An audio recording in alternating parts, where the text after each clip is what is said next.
Subscribe, motherfucker. I cannot believe it. I have sold out. I've made a trap tune, and now I'm going to teach you all how to make trap within Bitwig. If you know me, then you know that trap is memes. So we made a meme tune. I will tell you, however, that what we're going to be covering today is 100% Bitwig, and this is what it sounds like.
I'm tired of listening to this. So yeah, let's go ahead and talk about how all this is done. So as I said before, this is 100% done in Bitwig. The only things that were synthesized were actually just the drums. So the kick, snare, and then the hats and all that. If you don't know who I am, my name is Alckemy. Be sure to subscribe to the channel if you like what you're getting ready to hear. I'm going to be walking you through this entire process from start to finish, and we'll be talking about just the ins and outs about how to kind of get all the things that you need. So most importantly within trap, in my opinion, is the kick, the snare, and the 808. So let's go ahead and open up with that first. You also might notice that the 808 only has one note, and there's some other stuff that kind of like has like quote unquote flaws within this tune. It's purely design choices, and it's also because I don't feel like putting much effort into that. Whatever, it's serviceable. The kick and the snare actually came both from the E kick and the E snare. If I pull this up, start a new track, maybe Command Shift Command T. There we go. And we pull up E-kick. I've got this rack of how to make really just like heavy kicks and snares and stuff. And I'll show you what it looks like, which is kind of like this. So pretty much the premise of this is a few things. Oh, I lied. This is G-Clip, which is a third party, but it is free. You can find it at G-Clip. Just Google it, and there's that. But it is important. So there's a couple of things that make this really important in order for us to get a really punchy kick. For example, if I were to play this right now, it's okay. Not my favorite. There we go. So that's pretty much what it would sound like. So with E-kick, you have a few controls that are kind of cool, and you've got a few controls that aren't that great. For example, they have given us a click on top if you kind of want something like that. But the pitch modulation is kind of what's going to dictate it being either an 808 or a laser sound. Pew pew, right? And you can also control that via this as well. So there is some cool like shaping that you can do with that, but this isn't really the most important thing. What is important, ignore this, is if we look over here, we can kind of pick a fundamental to boost up. So our kick is an F, so I'm going to come over here to 44 Hertz because that's going to signify F. You can look in the top right of the screen, it says 44 Hertz, F0. That's going to give us something that kind of sounds like that. Now before I move into the 808 aspect of this, the gen, which means generator, we're just going to pull this back a bit. And then we're going to dial back on this as well and then kind of turn this on. There we go. So now that we have something like that, we will grab a low pass right here. This needs to be open, and then we'll turn this into a high cut, which also is a low pass. Doesn't really matter, but you can kind of hear already that it's starting to kind of shape in the way that you would want it to. So if you have third-party plugins, it would probably be better and easier. However, if I can do this with first-party plugins, then you can do that in your third-party plugins, and it'll be super easy. I've got more information on this. I'll put a link in the cards of how to make your kicks doof. But from doing that, pretty much forcing that fundamental right here, we've got a nice little kind of thing. Now we're going to use a transient shaper here to reintroduce the kick aspect to it. And then maybe adjust this just a bit to bring back the actual top end of the kick. And then adjust this. There we go. And you can sit here and fiddle with this forever, but that's not really what's important. Now, at first, I actually hated the dynamics, but I think it's because I didn't really understand what was going on. But this little curve right here is so important because what it basically means is you've got your high frequency ratio, which will make it kind of look like the knee. So if you do this, then that's kind of what we're typically used to seeing, right, with a compression thing. But because we've also got the low end on here, if we turn this up, we can actually pretty much boost this and give it a smooth saturation curve. So even though we're doing compression, this is going to pretty much like blow this up. So I'm not going to do it quite that hard just yet, but take a listen to this.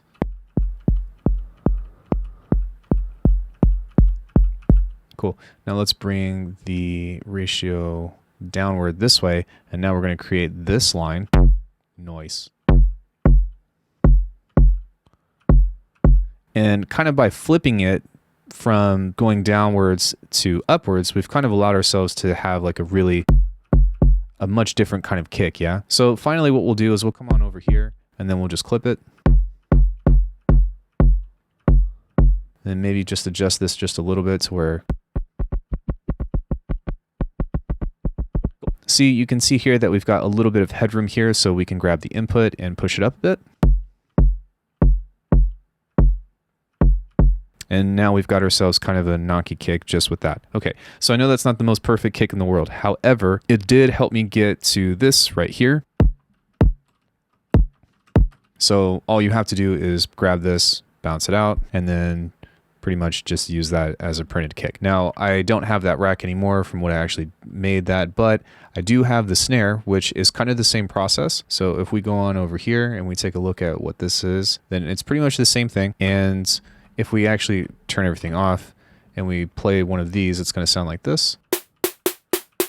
And the E-snare is kind of in the same sense, right? But like what you need to actually make a snare is pretty much just a sine wave and a little bit of white noise. And this can do the job. It's more so about the effects processing than anything else. So just by setting this here, you can tune the snare to whatever it is that you want. If you look at the bottom, I have to keep my mouse on there, but if you look at the bottom of the screen, it will say oscillator 1 tuning. You can tune it to whatever it is that you want. Then what you can do is you can frequency shift it. So this was really confusing at first to me to use a frequency shifter in like the way that I would normally like tune drums. But what I've learned is that you set the mix to 100%. You set the range from 0, or I guess like, yeah, from 0 to however many hertz you want. And then the shift is kind of like the fine tuning aspect of that. So if you were to put the range all the way up, this would shift all the way from 0 to 20K. But I find that there's actually a further degree of control with that. So let's say I wanted to kind of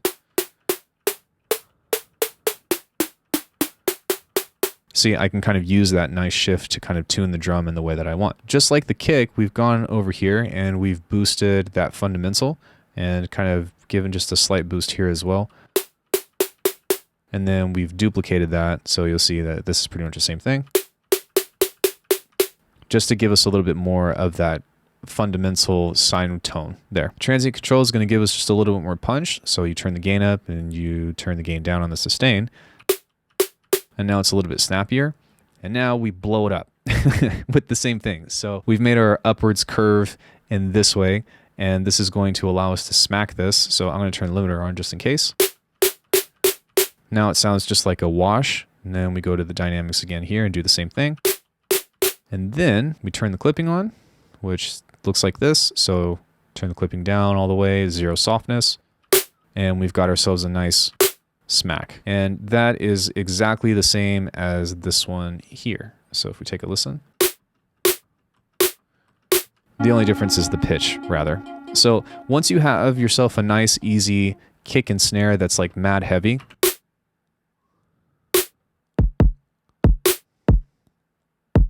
you just make yourself a super simple beat.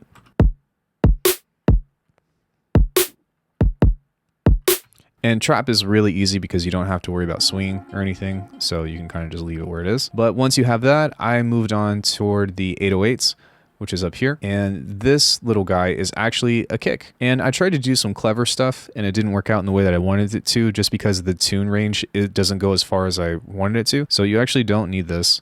and we'll just pull off of this. But this is pretty much just the same kind of kick with some saturation and a little bit of volume. So if you take a listen, it's just...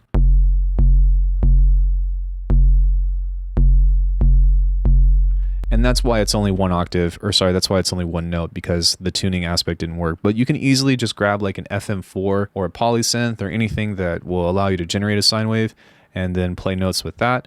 But pretty much just add some saturation, because if you turn this off, it sounds like that.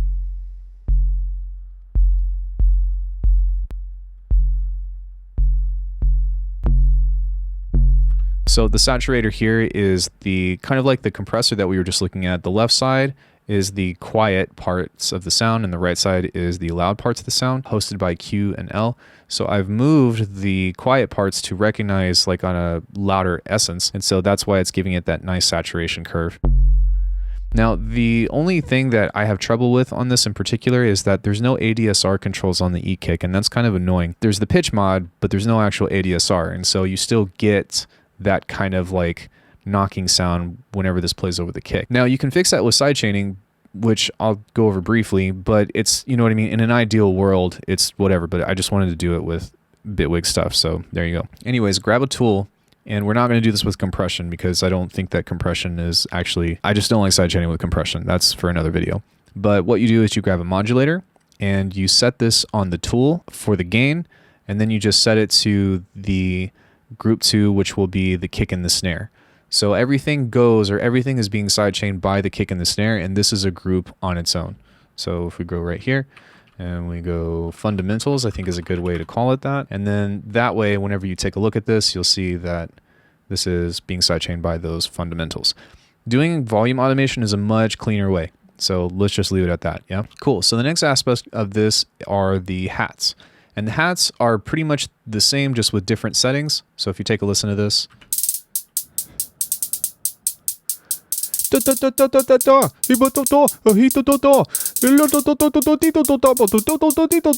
Right? That's what gives it that rhythm. So it's just a drill whenever you hear this or whenever you see this, and like just throw on like 1 30-second notes like this, and then put some that are a little bit faster at certain places, and then just have fun with it, right? Just don't do like a straight up 16 hat, because then that's really boring.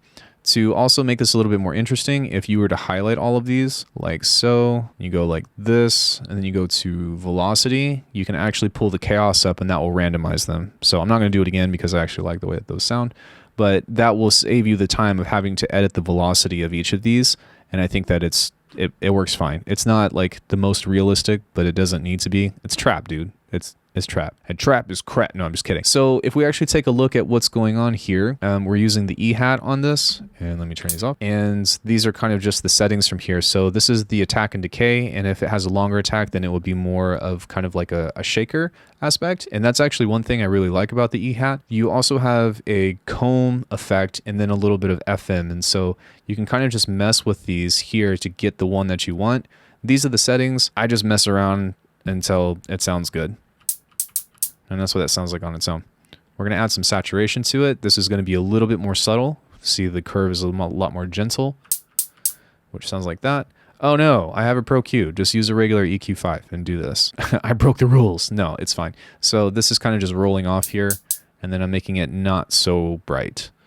And then we've got some chorus just to give it a little bit of stereo, which this is the default preset, I think, I want to say. Nothing too dramatic. And that sounds like that.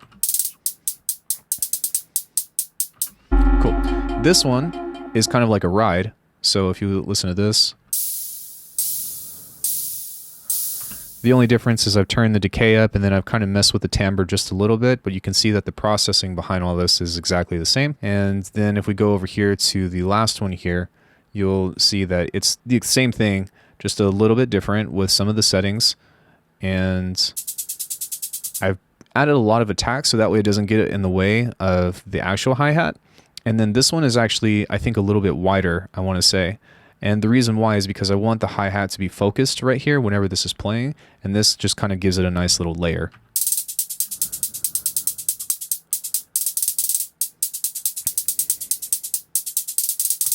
And I think that by doing it this way, it kind of makes it seem like these two can kind of go together, like they're shuffling in between, so like a tuk tuk tuk tuk. as opposed to like just one single note or like a delay or something, which you can also do that I didn't do here. But that's how the hats are done. The default snare is the exact same thing as we did when I showed you that snare thing, but it's just a really short kind of, I guess I think I just pulled the decay back on it and then I EQ'd it out, so it's really simple. This is wonky, don't really worry about that so much. You just want to make sure that it's high passed around here, and that will kind of sound like this. And this is good too to keep the original, because this is kind of like your rim shot. The other snare is kind of like a really like heavy thing, but if you take away all the processing and you kind of just leave it there, then you still have like a decent 808 transient. So it's kind of does the work for you if you put it in that sense. Now the clap is not my favorite, and the reverb is also not my favorite. I would have done things differently had I had a different reverb or whatever. But the E-clap is kind of here, and it's kind of the same thing as the snare in the essence. It's just some white noise and then a little bit of like, I want to say like repeated white noise transients. So the blur is really cool though, because it allows you to have a nice little slapback. So if you listen to this without it, it sounds like this. You can see that it makes it a lot wider. The transient control is trying to give it just a little bit more clappiness. So just pull the gain up and then pull the gain down on the sustain. And then we've got some reverb that will automate into a dry signal over time. So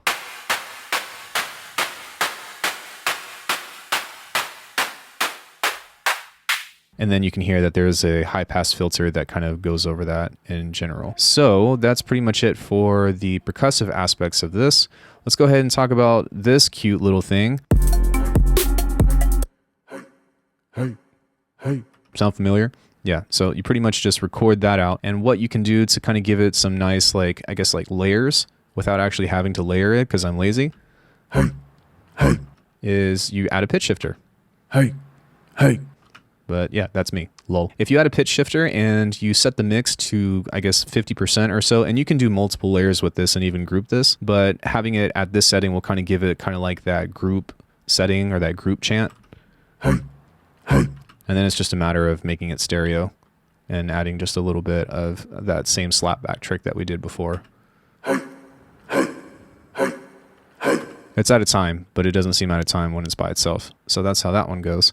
Now, the reason why I waited to talk about pretty much everything else is because, well, for the most part, these are just presets. So the FM Bells is FM Bells preset, and you can just find that in the stock library.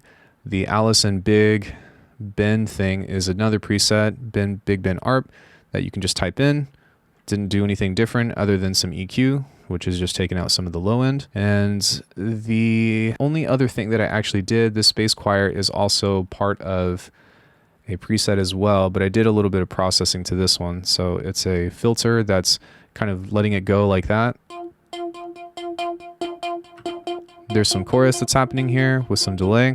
And then just some dual pan to kind of control the stereo. This is kind of overkill, if you ask me, but if you take it off, it sounds like this. So that's pretty much it. Now the white noise sweep I actually had to make because I didn't go in and find any samples, but this is a hybrid track and I just recorded an F, but what this is, if you listen to this, is just white noise over time. And all you have to do is grab a high pass filter like this and then sweep it. And that's pretty much what I did. I just bounced it to audio here if you take a listen. So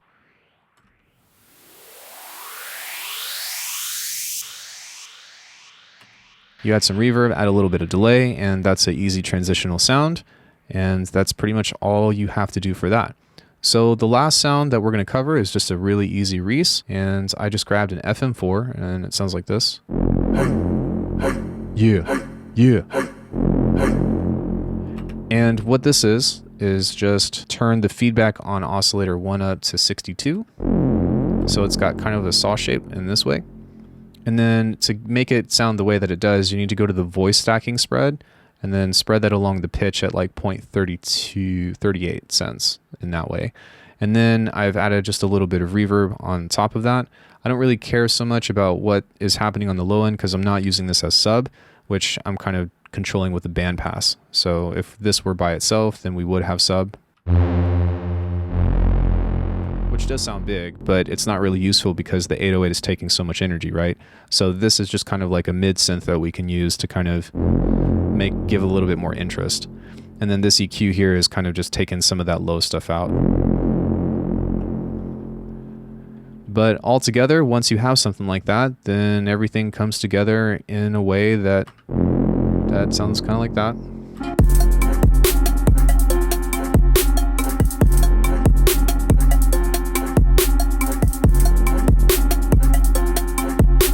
So yeah, that's pretty much it. These little things right here is just an arpeggiator that's kind of like a chord, like that. So you just play any chord or whatever. And then like really the premise of trap is you need an 808, you need some kind of melody. So I just literally did a 1, 2, 3, 4 pattern. Make it in F, I hate trap. Trap's cool, it's just not very fun to make, unless if you're trying to do memes. But yeah, if you did everything that I said and you're able to kind of come up with some kind of melody, then you've got your drums, you've got your hi-hats and all that stuff. And that's pretty much it for this tune.